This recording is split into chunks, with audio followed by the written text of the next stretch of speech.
In a time of war, chaos, and despair, a teenage peasant girl stepped forward claiming she heard the voice of God.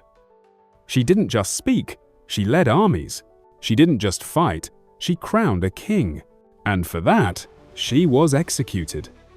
This is the story of Joan of Arc, the mystic, the warrior, the martyr. The 100 Years' War, a brutal struggle between England and France, had raged on intermittently for over a century by the early 1400s. At this point, France was in deep crisis. Large parts of northern France were under English control, including vital cities like Paris and Rouen. The country was fractured, not only by war but by internal divisions. The powerful Burgundian faction had allied with England, further weakening French unity. The legitimate French king, Charles VII, remained uncrowned and struggled to rally support. Many questioned his right to rule. His armies were fragmented, demoralized, and frequently defeated. One of the most critical moments came at the Siege of Orléans between 1428 and 29.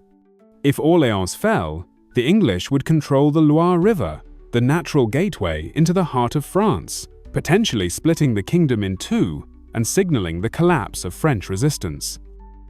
France was fragmented, bankrupt, and demoralized. Cities were besieged, villages burned, and famine and plague swept the countryside. It was in this desperate time where hope seemed all but lost for France.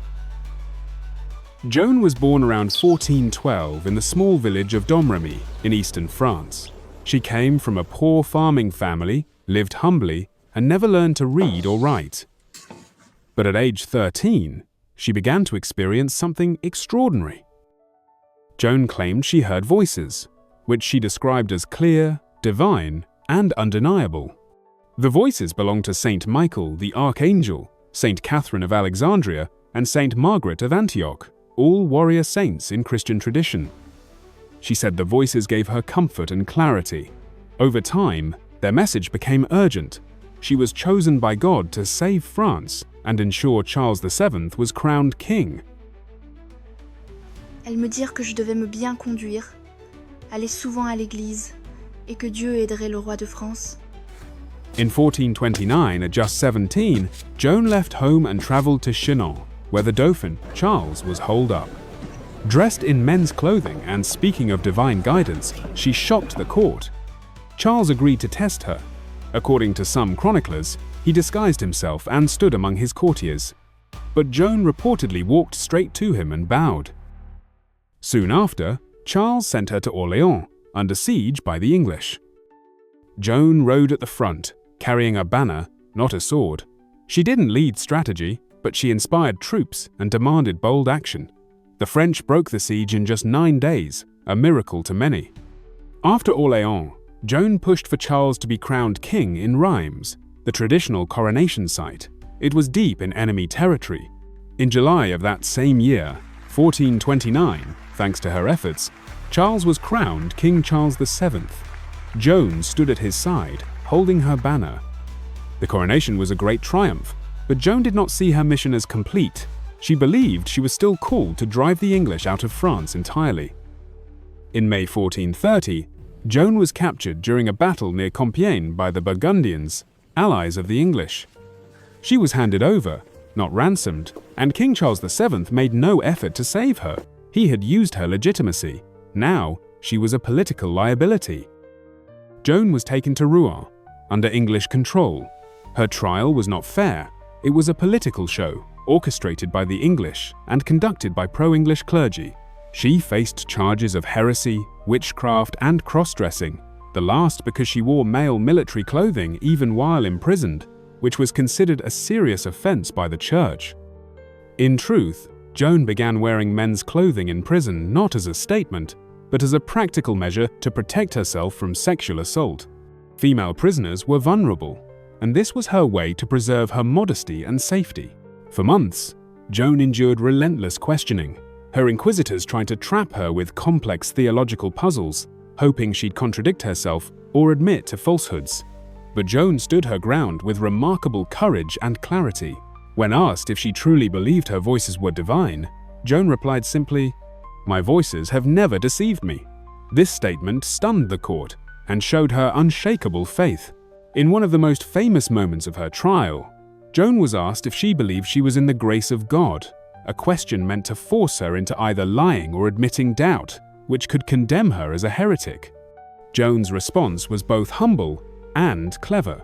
Si je n'y suis, Dieu m'y mette. Et si j'y suis, Dieu m'y garde. By answering this way, Joan avoided the trap entirely. She neither claimed certainty, something dangerous to say, nor admitted doubt. Instead, she appealed to God's mercy, leaving judgment to Him. This brilliant answer silenced her judges and revealed her wisdom beyond her years. Despite her intelligence and bravery, the trial was a sham. Joan was declared guilty. The court declared her a relapsed heretic because she briefly wore male clothing in prison after initial condemnation but refused to renounce her visions. On May 30, 1431, at just 19 years old, she was led to the stake in Rouen marketplace. She asked for a cross. A sympathetic English soldier handed her one. Witnesses say she cried out, "Jesus, Jesus," as the flames took her. In France, many saw Joan as a martyr. Even her enemies were shaken by her courage. Some English soldiers reportedly wept during her execution. In England, she was largely viewed as a dangerous heretic, or worse, a witch. But some doubted the fairness of her trial, even then. In time, both sides came to question the justice of what had been done. After Joan's death, the French continued to gain ground. Charles VII, bolstered by the legitimacy Joan had helped secure, pushed his armies to reclaim lost territory. By 1453, the 100 Years' War came to an end. England was forced to withdraw from nearly all of its French possessions, losing everything except the port of Calais. This marked the end of English ambitions to control France as a kingdom. The war's end reshaped both nations. France emerged more unified and stronger, with a renewed sense of national identity centered around its rightful king. Meanwhile, England, defeated and weakened, turned inward. The loss contributed to internal conflicts like the Wars of the Roses, a dynastic struggle that would ravage the country for decades.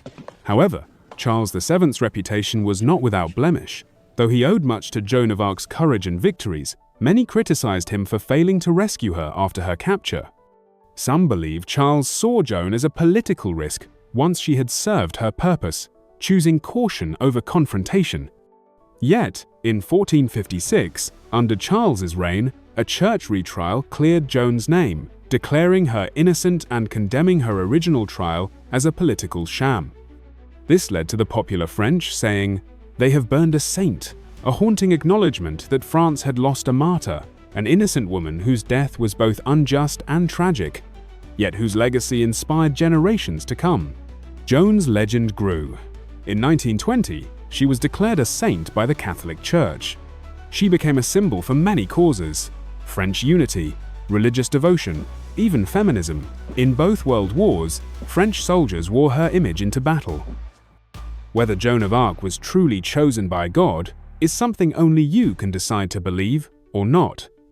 But what cannot be denied is this: she fulfilled the mission she said was given to her. Against impossible odds, she crowned a king and changed the fate of a nation. A fearless teenager who dared to stand against kings and armies, a visionary whose voice shook the very foundations of power, a martyr whose flame still burns in the hearts of millions. Her story is not just history, it is legend.